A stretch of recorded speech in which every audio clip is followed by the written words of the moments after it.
Counting wins and losses now, or just resigning ourselves to the number one overall pick is what I call cowardice fandom. Yeah, I said it. Because if you've already decided that the Dolphins are going to suck and this whole thing ain't going to work, then why are you even watching the game? Maybe the problem isn't that Dolphins fans don't know how to cheer. Maybe we don't know what we're supposed to be cheering for. So that got me thinking that if you think like that, then what kind of Dolphins fan are you? It's the Fish Out of Water Show. We're going to talk about that right now.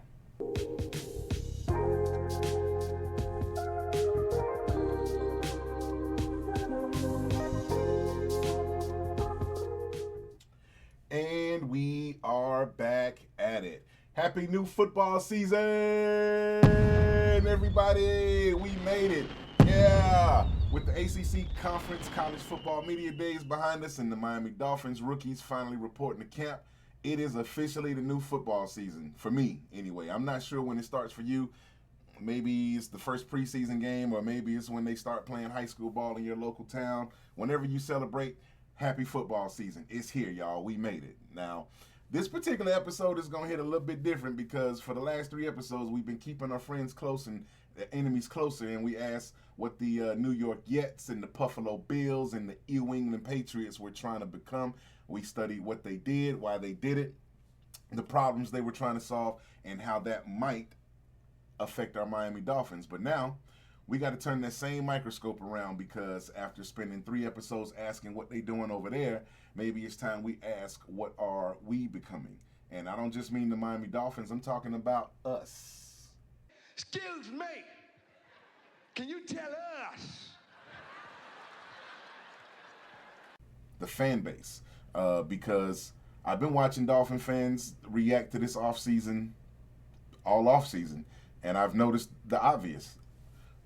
We do not watch this football team the same way, y'all. Matter of fact, sometimes the same person doesn't watch this team the same way from one week to the next. Because one day we're rebuilding, give them time. The next day is the franchise is cursed. Day after that, Sullivan cooking, man, let him cook. And the next day after that is Ross don't care about winning. We ain't gonna do nothing until he sell the team. Which one is it? Because you're moving the goalposts. Okay, maybe it's nah, that would make too much sense.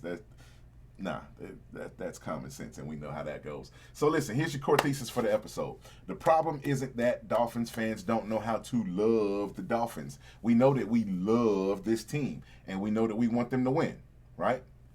That's fair enough to say. So the problem isn't that when the problem is that when the team doesn't look the way we want it to look, we don't always know what we're supposed to be rooting for. And that's when we get all caught up in our feelings and we fall into one of these categories I'm finna talk to you about. We retreat into different versions of our fandom and split off into our archetype tribes, if you will.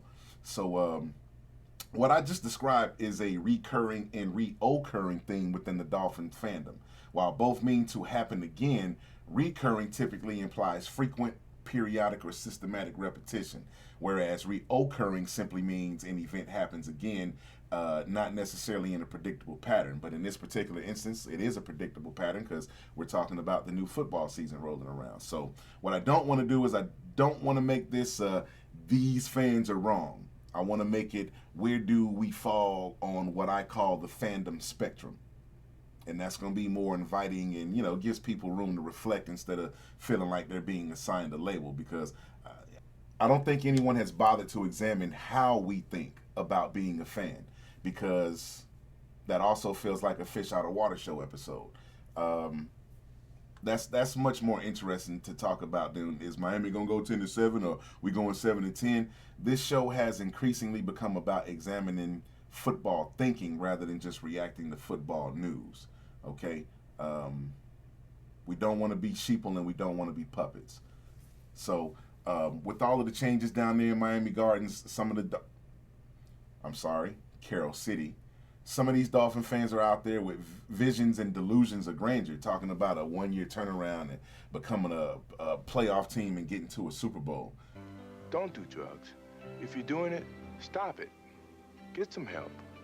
And there's a mix-up of the extremes right there in the middle of the fandom. And then, some of the Dolphin fans just want to see us returning to a consistent competitiveness for the first time since Dan Marino was the quarterback and we won a playoff game in December 2000. Some of y'all, and I get it, because, so if you're a Dolphins fan that's 26 years or younger,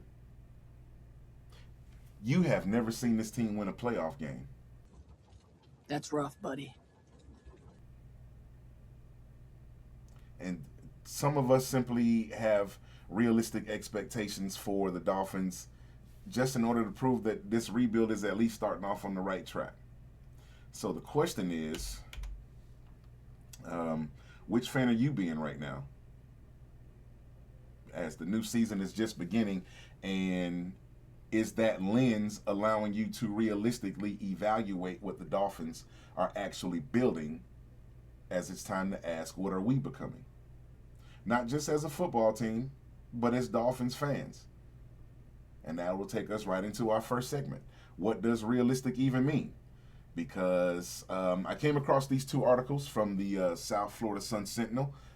Shout out to Dave Furones and Chris Perkins for their articles. They broached the same basic question from two different directions. What should the Dolphins fans realistically expect in 2026? The beat writer Dave Furones approached it from an organizational perspective.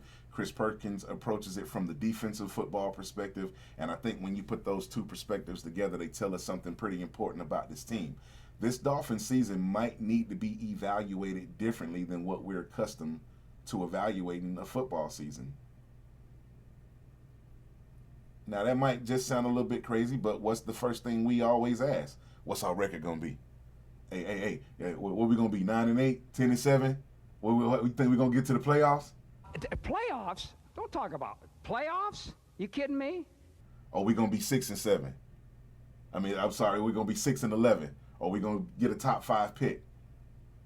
And I already told you, I don't really, you know how I feel about predicting records before we even know what the team is. But Furones makes a great argument here. He basically says for 2026, wins and losses probably shouldn't even be the primary measurement of whether this team or whether this rebuild is working. And I, for one, damn sure do agree with him. And I know somebody just heard that and said, what? Meth is a hell of a drug. What? Yeah, because football is literally about winning games. Yes, ultimately, absolutely. You learn that from Brian Flores. But that's not necessarily the same thing as evaluating year one of a total rebuild. You got to look at everything that's changed. You got a new general manager in Eric Sullivan. You got a new head coach in Hafley. You got basically an entirely new coaching staff, a reworked front office with 10 new executives and scouts, larger organizational role for Ross's son-in-law, Daniel Silman, who actually might be qualified for the position. As I'm doing my research into him and learning more about what his background is. We got Troy Aikman running around in an advisory capacity. And then you look at the football roster. Bradley Chubb. He's gone. Jalen Waddle. He's gone. Tyreek Hill. He's gone. And Tua turned the ball over. He's gone. And we couldn't do nothing about it. You know? So this isn't just repainting the living room, y'all. They have renovated the whole damn house. And if that's true, what should we actually be looking for? What should Dolphin fans actually be watching? And I think this is where Furones' argument gets pretty interesting, because instead of starting with wins, he starts with culture. Are Sullivan and Hafley establishing the type of organization that they said they wanted? They talked about high character players, drafting and developing, teaching, retaining the players who fit the system. And I'm going to tell you something. Dolphin fans really should have been cheering for the season already, for the first part of the season, because it appears we made it through that. The main thing, I'm going to tell you, the main thing that you were supposed to be cheering for was that the players were staying out of trouble and keeping their nose clean off the field. And they did that.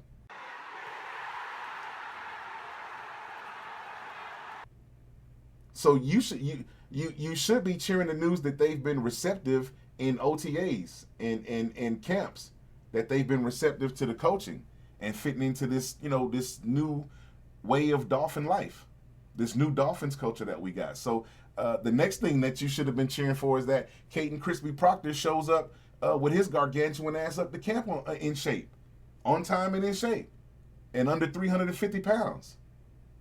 He managed to do that. So you should already be, you got few things that you could be cheering for already, but some of you are negative Nancy's and you like to live in your negative world, and that's fine, but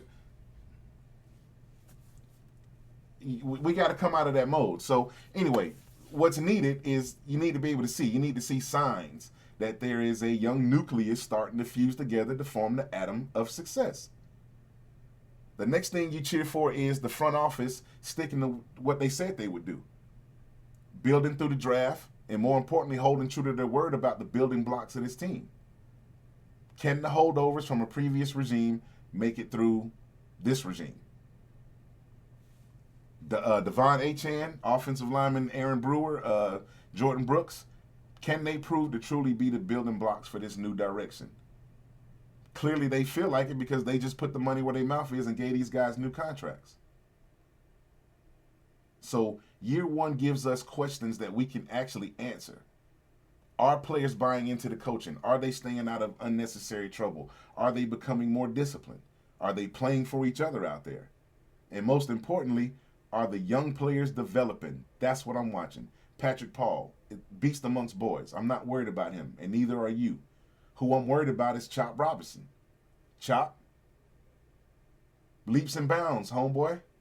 Leaps and bounds, because I need to see edge setting, I need to see pass rushing, and overall playmaking. We need to see it. It's year 3, my G. I believe you can get it done, but we got to see it. So the younger group, Kenneth Grant, Jordan Phillips, Savai Naya, Dante Trader, Jason Marshall Jr., Juju Brents. Hey, and then Juju, boy, you got a chance here. Do something with it. So which one of those players right there is going to take the next step? Then you get to the draft class. Crispy Proctor, Caden Proctor. You got Chris Johnson, Jacob Rodriguez. Chris Bell won't be with us until later on, but Casanameric, I'm so looking forward to Casanameric. But all of the picks, man, we're not asking if every single one of them is going to be an all-pro. We're asking, can we see evidence that this organization knows how to evaluate, identify, teach, and develop football players? Because that's the repeatable formula. That signing and spending free agent money, that's not repeatable. And we've seen how that plays out already. One magical season ain't necessarily repeatable because you went and got a bunch of high-priced free agents.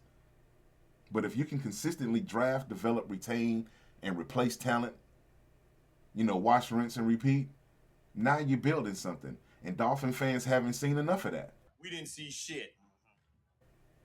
And then you want to ask about Malik Willis. I heard y'all all off screens, y'all all on the Joe Rose chat board. What about the quarterback? Of course Malik matters. We absolutely need to find out what we have. Can he become the long-term quarterback of the Miami Dolphins? But here's where I like what old Dave Furones had to say about his article. He makes another point that I think Dolphin fans absolutely need to understand.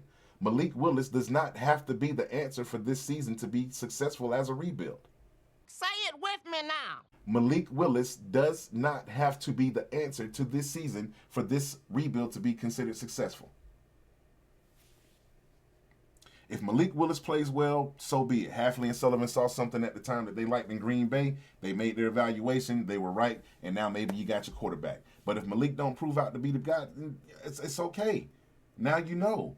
And if everything around him develops correctly, you can go potentially into, what's supposed to be a deep 2027 quarterback draft with a stronger football team that's already built for a young quarterback. And that's completely different from drafting a quarterback and saying, here, go out there and save us. Here, Tannehill, go save us.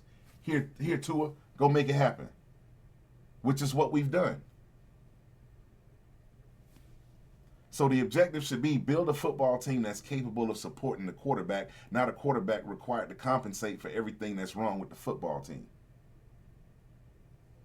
So that's a major difference, and that's what you should be cheering for, not wins and losses, not just yet.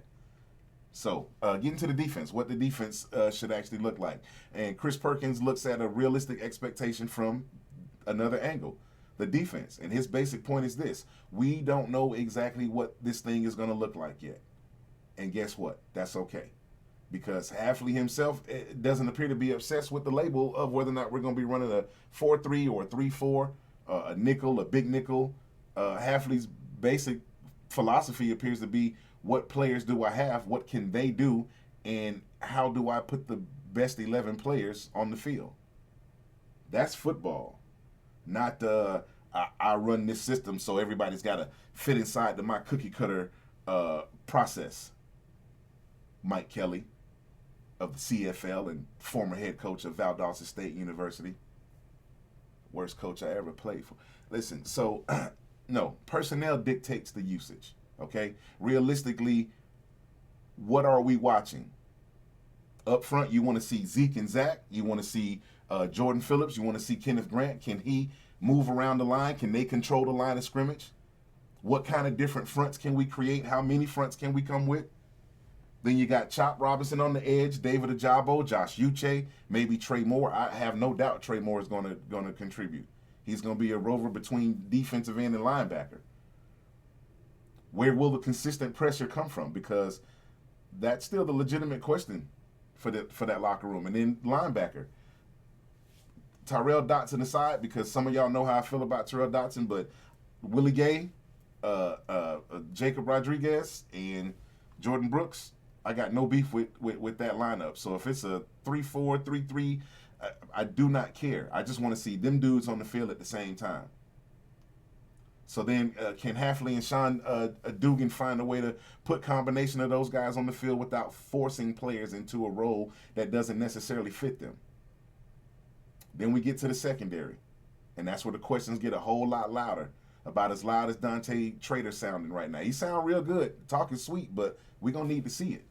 Chris Johnson, you know he's going to start. He's the first cornerback taken, so he's going to start. Jason Marshall Jr., you got a chance out there. Juju Brents, you got a chance out there. Kyle Lewis, he is potentially, he's going to be the big nickel role. He's going to be that rover between safety and linebacker. So on my Jesse Jackson right here, there's youth, there's versatility, there's possibility, but there's uncertainty. So last season, we finished 22nd in total defense, 24th in points allowed. So, yeah, we want to improve on that. And I'm not just looking at the rankings. You know I'm not a stats guy. I believe in the eyeball test. I'm looking at, do they tackle? Are there any big hits out there? Do they communicate? Are they passing the motion receiver along as he moves in and out of their zone? Do they eliminate the stupid mistakes? Can they support stopping the run?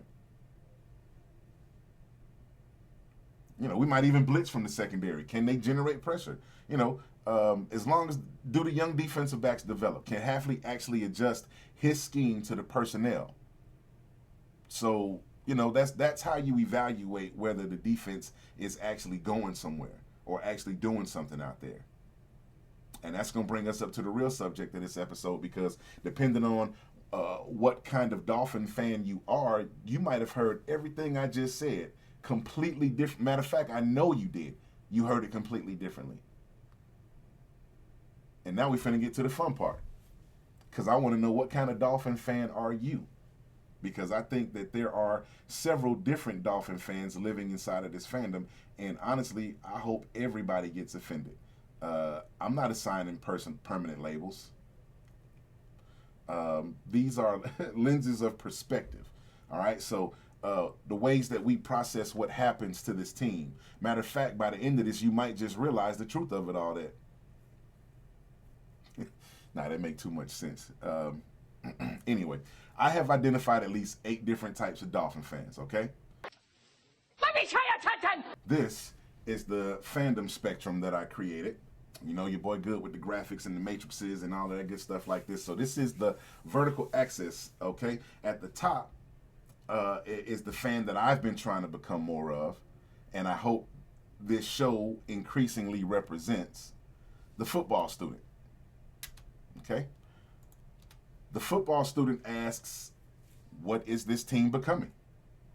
Then you got the informed skeptic. The informed skeptic says, show me. I need evidence. Then you got the optimist. The optimist says, I see reasons that this could work. Then you got the outcome fan. The outcome fan evaluates football ass backwards from the scoreboard.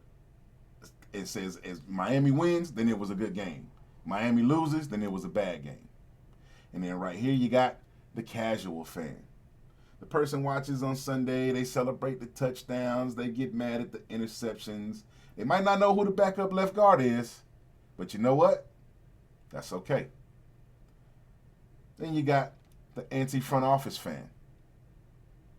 This person starts from, they don't know what they're doing. Prove it. Then we've got the cynical fan. Ross doesn't care about winning. We ain't going to do nothing until he sell the team away. You know who you are. Then we've got the hopeless fan. The franchise is cursed. Woe is us. We ain't never going to get up out of this. Then surrounding all of that, okay, you got the spectrum has fan lenses. These are the filters that shape how you see the game. So you got the nostalgic fan, you got the hype fan, you got the local identity, such as myself, Homer J. Dolphin, and then you got the stats and the analytics guy. All right? Now, these are filters that can exist anywhere on the spectrum. These lenses influence how someone moves around the spectrum, but they don't determine where they belong on the spectrum. For example, the nostalgic historian could be highly analytical or completely reactive. 1 minute he says, this is how the offensive line philosophy was different structurally when we used to play under Shula. And then the next minute he says, oh man, them bums ain't Marino and the Marx brothers. Same archetype, but different levels of processing. Levels to the shit. True. And then likewise, you got the stats-oriented fan. This is your who believes in fantasy football. He could be a football student, such as myself, who intellectually uses the analytics, or somebody who blindly throws PFF grades into every argument. So it's not as simple as this being worst to best ranking of people, though, okay? That's not what, because that could accidentally communicate that I'm the smart fan at the top and everybody else is beneath me. Instead, think of it as the way fandom processes information, okay? So what I did here was I built a 2-part model where you see the vertical axis of how you process fandom through the filters of whichever, filter that you're watching it through. So at the top, we got the analytical process-based fandom, and at the bottom, we got emotional reaction-based fandom, all right? And that distinction is the key because the spectrum isn't measuring how much you love the Miami Dolphins. A hopeless fan could love Miami more intensely than a football student. You know what I mean? So it measures how are you processing what happens to the Dolphins or what's happening with the Dolphins. All right, and then that brings us to why do we do this as fans? This is where it gets deeper than football. Okay, this is for the football geeks. So there is actually psychology behind why fans behave this way. Researchers have studied how strongly sports fandom becomes attached to a person's identity. One concept is called burging. All right, not discussing Pittsburghing, Taz. B-I-R-G-I-N-G. Basking in reflected glory. That's when we won. Notice that? We had a nice game today. You see how it sound? Say, yeah, boss, we got a nice house here. You ain't played one snap out there, but you steady talking about we. But we won because the team's success becomes psychologically connected to you. Okay? And then there's the exact opposite behavior. You have corfing. C-O-R-F-I-N-G. Cutting off reflected failure. Now listen to how the language differs after loss. And they suck. Them boys blew it out there today. They always do this. Funny, ain't it? Yeah, see, when we win it's we. You see, this is the thinking. Then when we lose it's they. That's not random. It's psychological distance. And I think some Dolphin fans take it one step further. They use what I call preemptive pessimism. We gonna suck anyway. Oh, you know we gonna have the number 1 pick. Season already over with, man. Why? Because if you expect nothing, the team can't hurt your feelings. You already emotionally detached before kickoff, bruh. And that's why I call it cowardice fandom. It's not because you're not supposed to predict wins and losses in July, but because you've decided to protect yourself from disappointment by refusing to emotionally participate in uncertainty. We're going to have some Dolphins church up in here. Listen to me. Whoop-de-doo. What does it all mean, Basil? So, what does it all mean? Okay? Here are my realistic expectations for 2026, all right? I'm not giving you a win total because I will say do this. Put your money down now while it's on. They got us at 4.5 games to win, okay? Because every team is designed to win 6 games. You're supposed to, believe it or not, you're supposed to split 3 games with your division rivals. And then you got the 3 teams that you play in the conference that finish the exact same position as you. So you're supposed to be at least better than or equal to those teams. So by design, every team in the NFL is supposed to win 6 games. So if Vegas is telling you we only gonna win 4.5, put your money down. Fish on the Water told you to do so. I ain't paying your bill though. Listen, I'm watching for evidence, okay? Culture. Are we more disciplined and coachable? 2, the development of the younger players. Do the young players actually improve? I ain't smoking no hopium, and I ain't selling it to you. And I definitely don't want to hear no training camp tweets from journalists that aren't fans. If you notice, this is why I got my 34 jersey on today, because one of those journalists said some stupid stuff out the side of his tweet, talking about Ricky Williams don't belong in the Ring of Honor. Sir, I gave you the stats on Dolphins Twitter. I'm not going to repeat myself, but Ricky is and was everything in 02 and 03. All right? Dave Wanstead was going to run that man into the ground in 04. He left to protect himself. Get out of here. Get on with that. You were the main one talking about players deserve their money, and you the biggest advocate when something go wrong, these teams don't defend them. But I digress. I'm looking for 3, the Sullivan draft and develop philosophy. Do his first players begin looking like legitimate NFL building blocks? That's what I want to know. And then 4, Malik Willis. The question ain't, does he become Patrick Mahomes right off the bat? I just need him to stay on pace. I need him to demonstrate enough processing, accuracy, creation to energize this fan base and justify building around him. If yes, excellent. If no, now you know what's on your shopping list for 2027. You do not live in one place on this spectrum. That needs to be explicitly said, because I can see somebody sitting there trying to figure out which one of these people you are like it's some damn personality test. That's not what I'm saying. You aren't one of these fans. I know it might make too much sense, but okay, so I don't want nobody to misunderstand me, okay? So let me be clear. Let me be clear. I'm not saying that I'm the football student and y'all are the stupid fans. We're all of these fans at the same time. Okay, we can become any one of these fans at different moments. The goal isn't to eliminate any of these reactions. The goal is to develop upwards towards the football student, at least for me.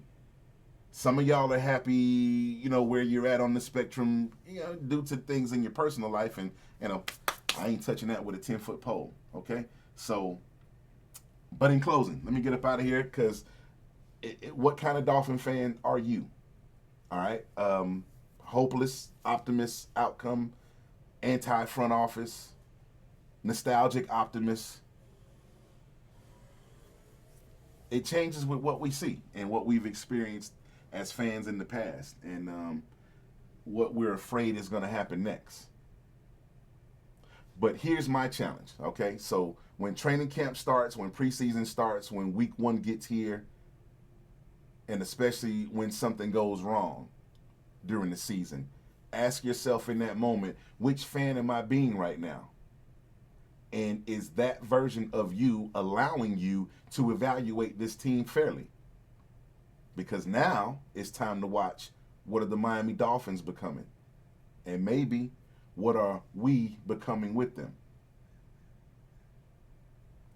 You can stop me when I say something wrong. Anyway, man, hey, fins up, foes down. You know what it is. It's the Fish Out of Water Show.